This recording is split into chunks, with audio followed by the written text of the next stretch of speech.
Стартува новата сезона од емисијата Успешни. Јас сум Сања Левкова Ангелова и ќе се обидам оваа сезона да бидам успешна во намерата пред камерата на К1 телевизија да ги донесам познатите личности, кои со своето работење се вбројуваат меѓу најуспешните.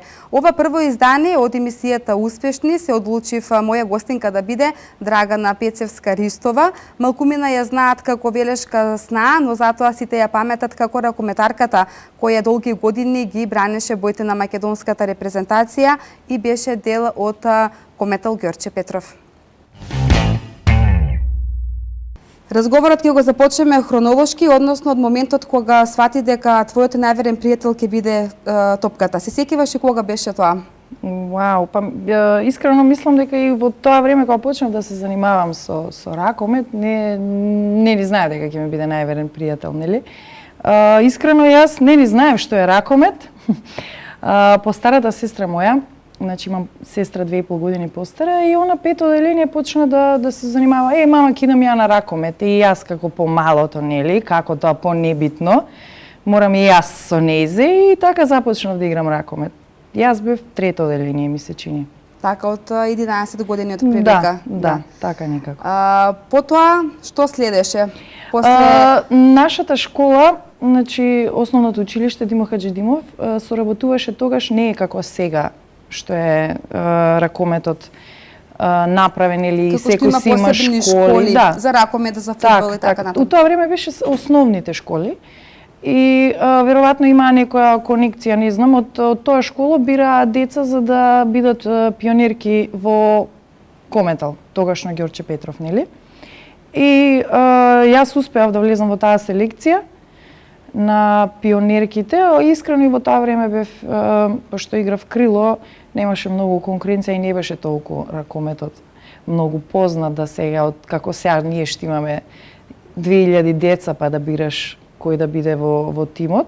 Мислам дека имавме малце поише среќа од таа страна, али после тие, значи, тренизи во школа предовме во пионерската екипа на Ѓорче Петров, тогаш ми беше прв тренер Зоран Кастратовиќ. И практично ги поминав сите категории во кометал. Така, од 2004 година беше дел од кометал Ѓорче Петров. Малку да поразговараме за тој период. Колку време остана во кометал и кои се успеси ги бележиш со кометал? Вака кога се присетам сега, нели, после толку години, колку беше страшно да влезеш во таа екипа кометал Ѓорче Петров, затоа што се беа странци. Сите и во тоа време веќе. Да, тоа сакав да кажам, и во тоа време веќе они освоија, не знам, беа на светско првенство, нели? Освоја некое 8 место и тоа беше, нели, сите беа популарни, сите знаеа што е ракомет и искрено и беше помалку страшно да бидеш во таа екипа, затоа што треба да даваш не максимум, него да се надминуваш себе си за да успееш да истренираш. Паметам у тоа време, јас бев 18 години, уствари 4-та година средно, и практично школата вака ми заврши затоа што имав професионални тренизи, бев во пионерска репрезентација, младинска репрезентација и баш на 18 години, декември месец, бев прв пат повикана и за сениорска репрезентација, значи таа година ми беше многу напорна. Така да почетоците во кометал, ајде како млад играч имаш некое, нели, што викаме ние кредит, али беше стварно многу тешко да се бориш со сите тие искусни. Така, сигурно го паметиш и периодот кога во 2002 година кометал Ѓорче Петров ја освои европската титула. Ми се чини дека тогаш го совлада унгарски Херц. Станува збор за една златна генерација, велам златна затоа што тогаш тој тим беше составен од Будимир Кастратовиќ, Платон Радуловиќ. И се сеќавам на таа генерација исто и јас и можам слободно да кажам дека освен тоа што функционираа безпрекорно на теренот, беа некако поврзани како една фамилија. Сметаш ли дека токму и тоа беше клучот за успехот? Секако дека да, значи во тимскиот спорт мора да има некоја фамилиарна хемија, би рекла. Значи мора да постои фамилија за да успеат. Таа генерација, како им се поклопија работите, значи мислам дека и до ден денес никој не успеа да го повтори нивниот успех и буквално се златна генерација, да. Така, дали се дружиш еве и со овие ракометарки кои што беа дел од кометал? Па да. Дали еве до ден 90% денеска се слушате, излегувате на кафе, Работиме муабетите, заедно. така, работите заедно, да. 90% од девојките се во спортот. Еве со Индира Кастратовиќ, на мене ми е предпоставен во Вардар. Велкова исто има свој клуб. Гордана Нацева е директор во Вардар, извини. Андријана Будимир, заедно водиме иста генерација, јас женски, она машки, така да сите сме заедно. Така, сите се во спортот. Да, сепак она златна генерација и до ден денеска си обстојува на некој начин, но сепак на денешно време младите се тие кои што учат еве од нив и има од кого да учат. Еве на пример од тебе, од Будимир, од Кастратовиќ, од Радуловиќ.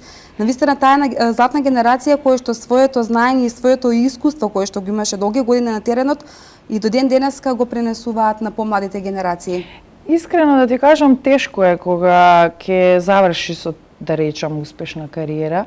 Го работиш тоа 20 години и едноставно не можеш да се оддалечиш туку така од тој спорт и реално дека секоја девојка истото го посекуваш. Едноставно кога ќе завршиш со кариера да работи со млади таленти, така да мислам дека нема поубаво. Така. Драгана, какво е чувството кога после толку години ќе се сетите на спомените назад поминати во Кометол Ѓорче Петров? Ете ти подолг период помена и во Металург и во Вардар. Какво е чувството кога ќе се вратите назад кон она што успешно сте го завршиле? Искрено мене ми е тажно, затоа што јас мојата кариера морав принудно да ја завршам прерано, за мене прерано на својата 30-та година. Мислам дека уште не се докажав, такво некое чувство имам. Но сепак повредите имам на 5 операции, така да не можеше веќе да продолжам.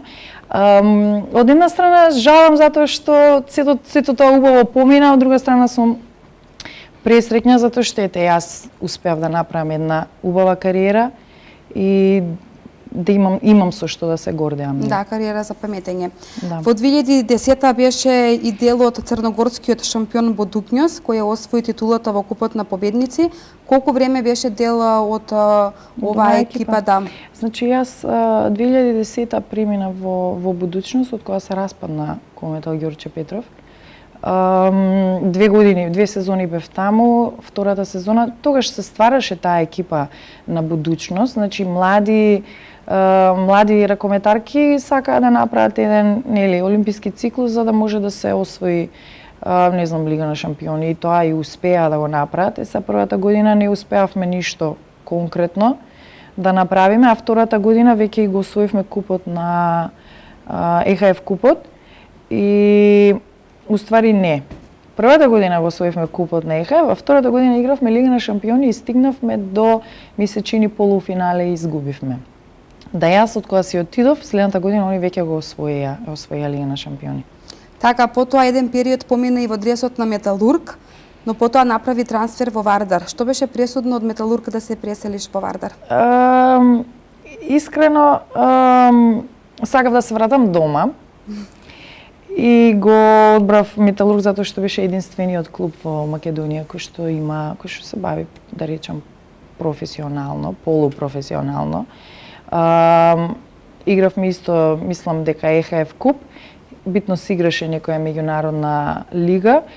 Сега од кога се формираше Вардар, значи влезе Сергеј, донесе доста звучни имиња и едноставно имав желба да продолжам таму затоа што веќе нивото на Металург падна, а Вардар сакаше да направи нешто повише како што е и ден денеска клубот. И затоа придов во Вардар, но мислам дека тоа беше крајот на мојата кариера и многу не се прославив во Вардар. Така, велата дома си е дома. Ти беше тешко да бидеш дел од некоја странска екипа?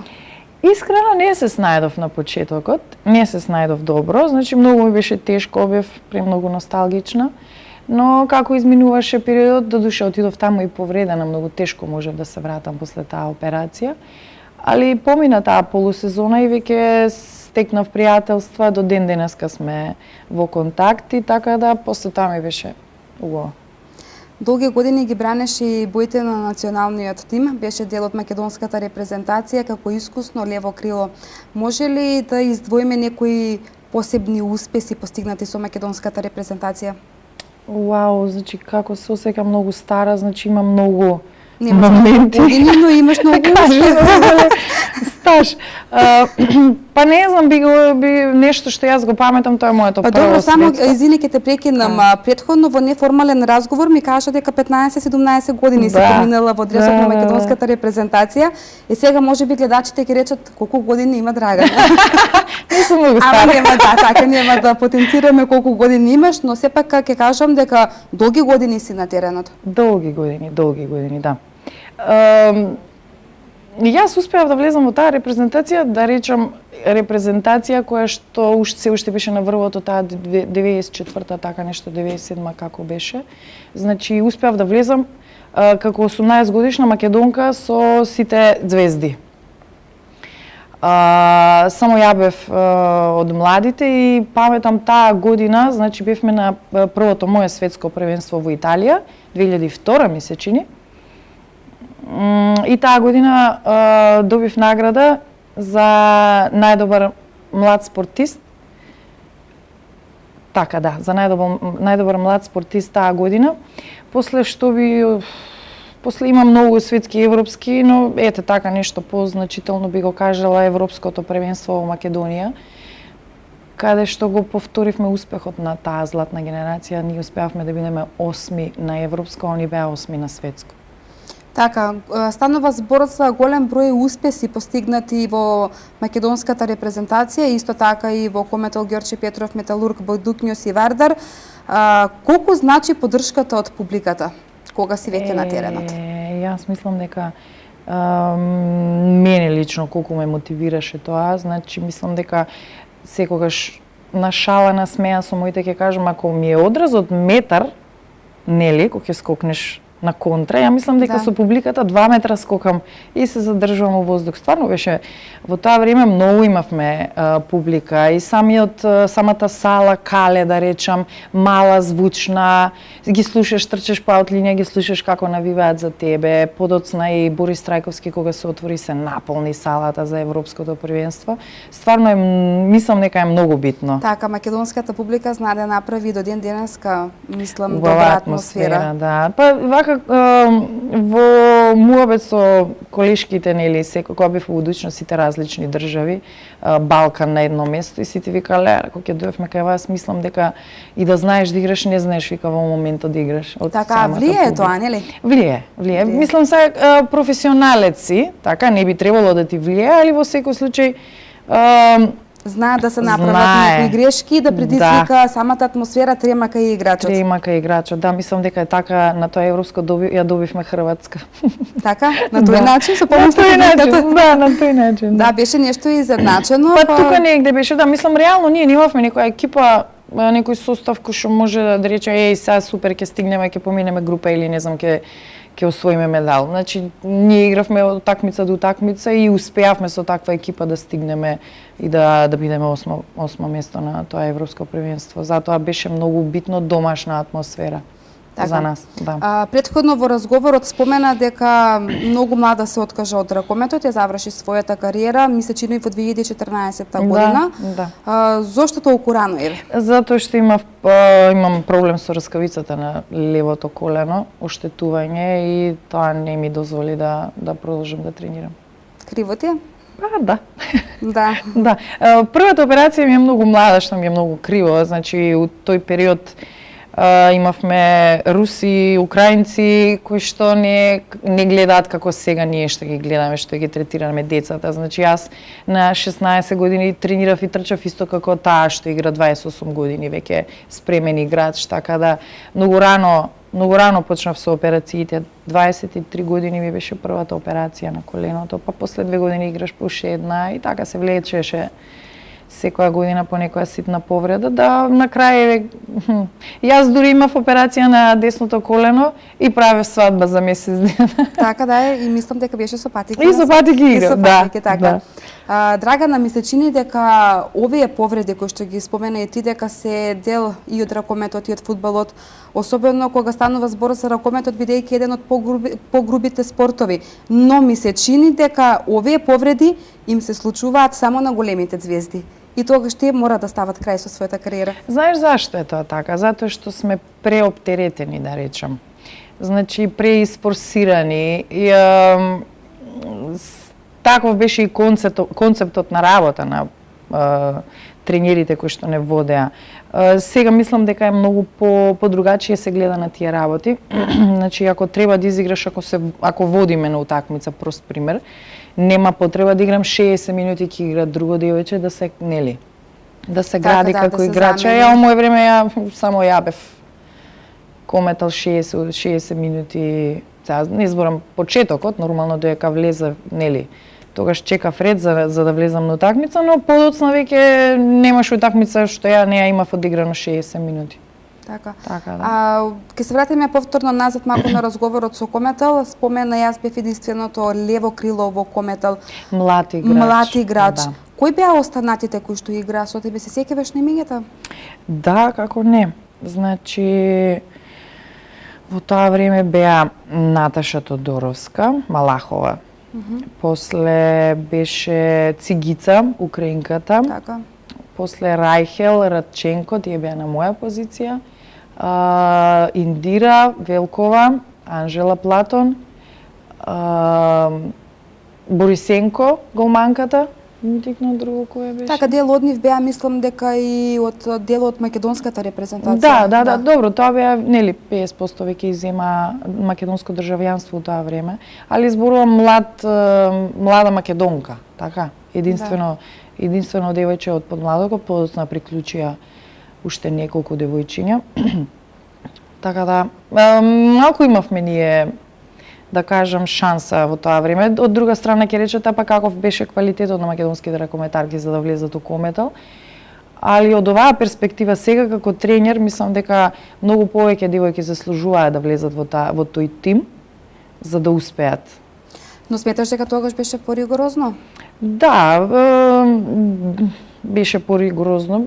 Руси беа тренери, украинци беа тренери. Се оценуваше само квалитетот? Па не знам, мораше да има резултат. Секоја година Кометал мораше да игра финале, а за да добиеш ти играч треба и нешто да изгубиш, значи треба време за да она стане играч.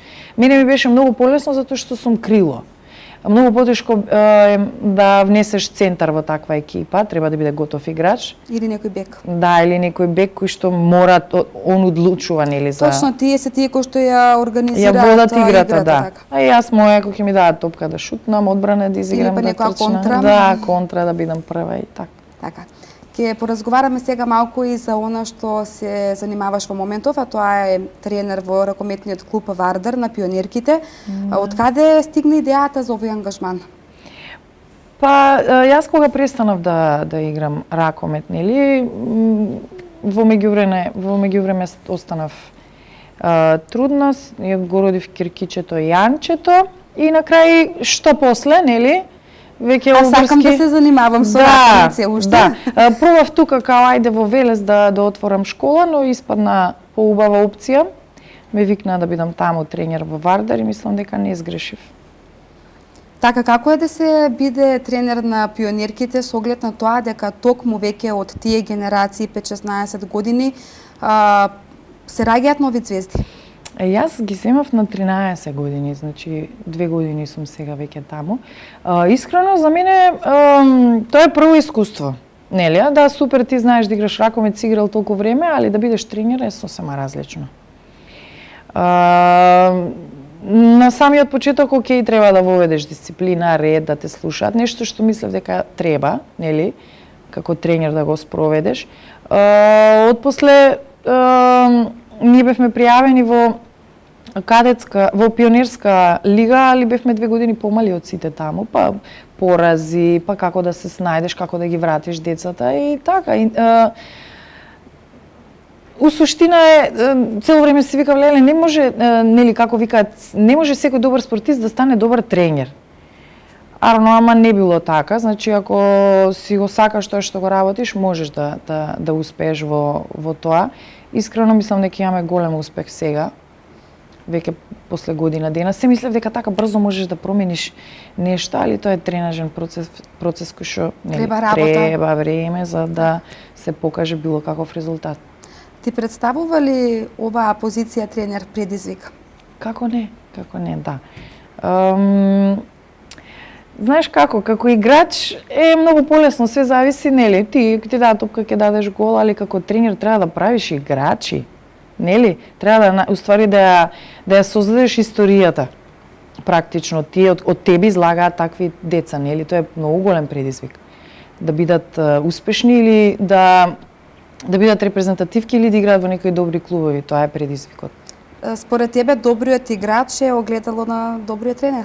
Не мора тоа да значи, али школото кое го учи, мислам, они се деца, не знаеш дали некоја ќе стане, може да ќе ја фати пубертетот па ќе рече не сакам повеќе да играм ракомет, нели? Да. Се бива, мали се, али основата, односно школото, кое што јас им го давам, уствари јас не работам, сама работам и со мојата сестра Билјана Пецеска и со Раул Гонзалес веќе 2 години. Значи, сите тројца како тим на тренери работиме на овие деца и мислам дека поголема сега од овој аспект како тренер ќе ми биде многу голема сатисфакција ако некој од нив успее да каже да, она ми беше првиот тренер, затоа што јас секогаш во кариерата ги споменував моите први тренери, затоа што од нив имам научено многу, нели? Ќе кажеш тој ми беше првиот тренер и фала му за тоа, нели? Така е. Да. Јас мислам дека ќе паметат и навистина имаат од кого да учат. Пред неколку дена се вративте од Зрењанин, таму се закитивте со злато. Значи ли тоа дека добро си ги подготвила девојчињата за овој настап? И малку повеќе да поразговараме за тоа што се случуваше во Зрењанин. За тоа таму, да ти кажам, едно многу пријатно искуство. Пред месец дена, отприлика месец и пол, бевме во Белград на турнир. И искрено многу добро го изигравме турнирот и бевме единствената екипа која што со еден пораз, односно изгубивме еден гол разлика, ние бевме трети, а тие што беа први и втори веќе имаа по 2 порази. И така некако болно го доживеавме сите, не дека, не знам, и сме притиснати дека мора да се прават резултати, не, него самата игра е битна и како девојчињата се развиваат како играчи. И сега следи новиот турнир, односно Зрењани, ние одиме таму сосема релаксирано дека треба да го покажеме она што го знаеме, она што го тренираме и на крај успеавме и да го освоиме турнирот. Што за сите и за девојчињата беше голем предизвик. Сега ќе нели сите не зборат нас Вардар децата, Македонија е така. И сега мора да го победиме, мора да освоиме и на крај стварно го освоивме. Мислам не дека јас се изненадив, ние изигравме предобро.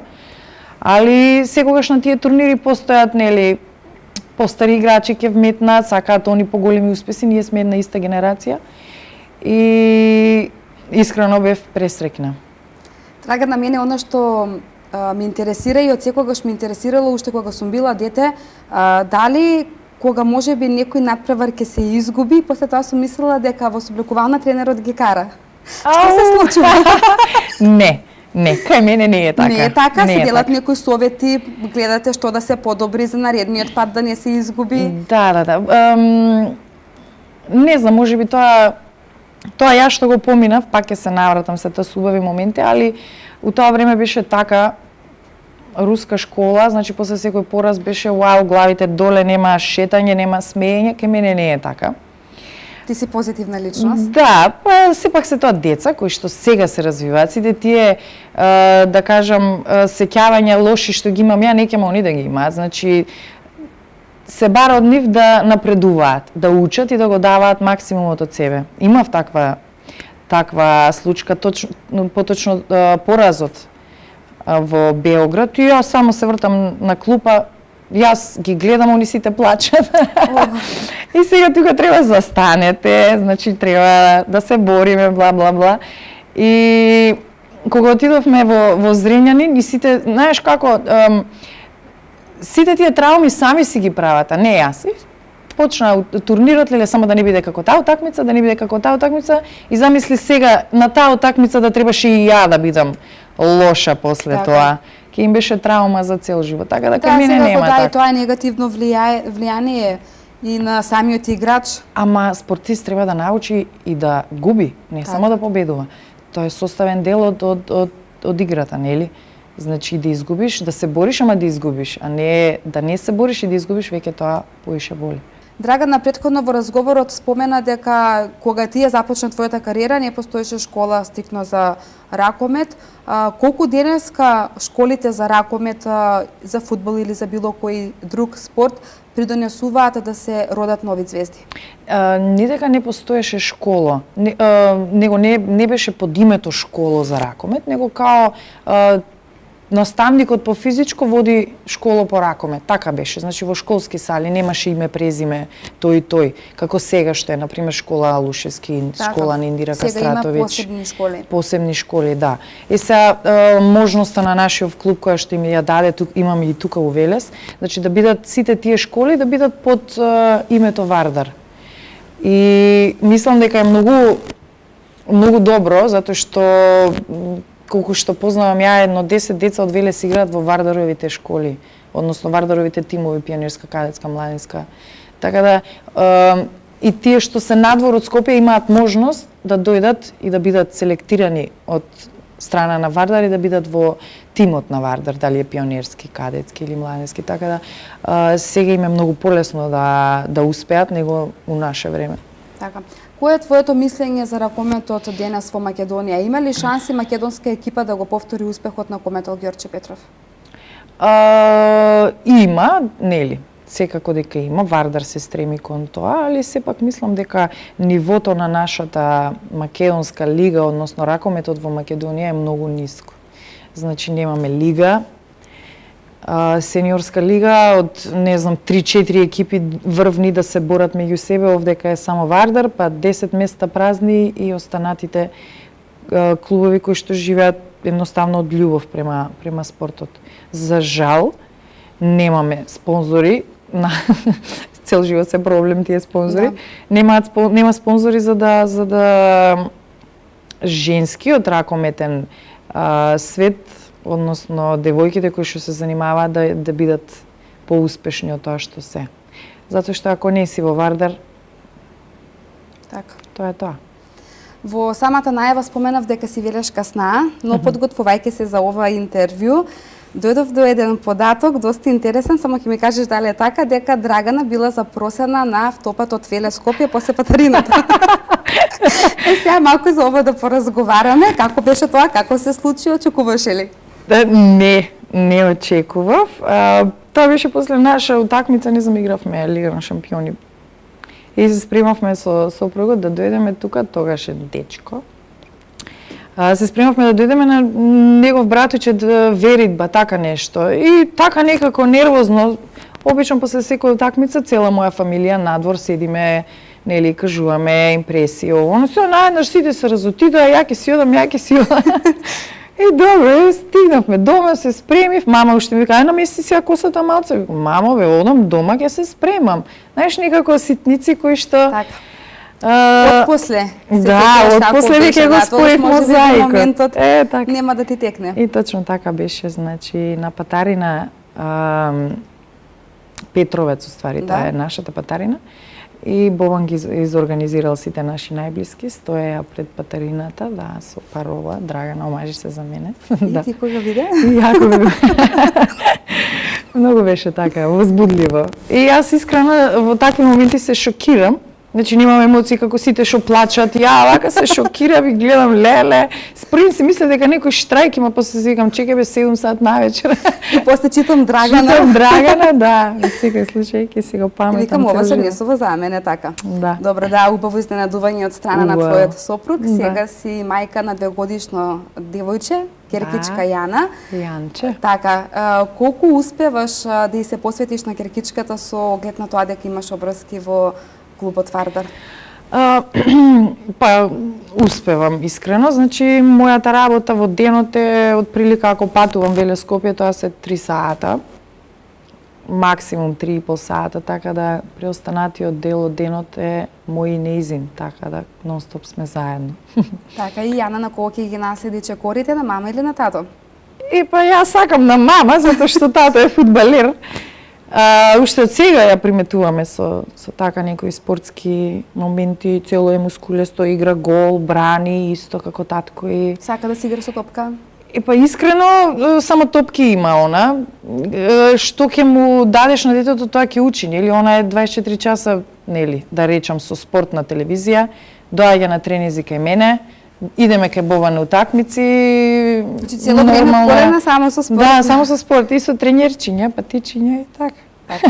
Драгана, јас ти благодарам за ова гостување во емисијата Успешни. Навистина ми беше пријатен овој разговор и ти благодарам што ни ја раскажа твојата успешна приказна. Ти благодарам на поканата и ти посакувам успешна сезона. Така, ти благодарам уште еднаш. Почитувани гледачи, ова беше првото издание од емисијата Успешни со уште една успешна приказна. Ќе се сретнеме по 7 дена, раскажана пред камерата на К1 телевизија. Од мене довидување и секое добро.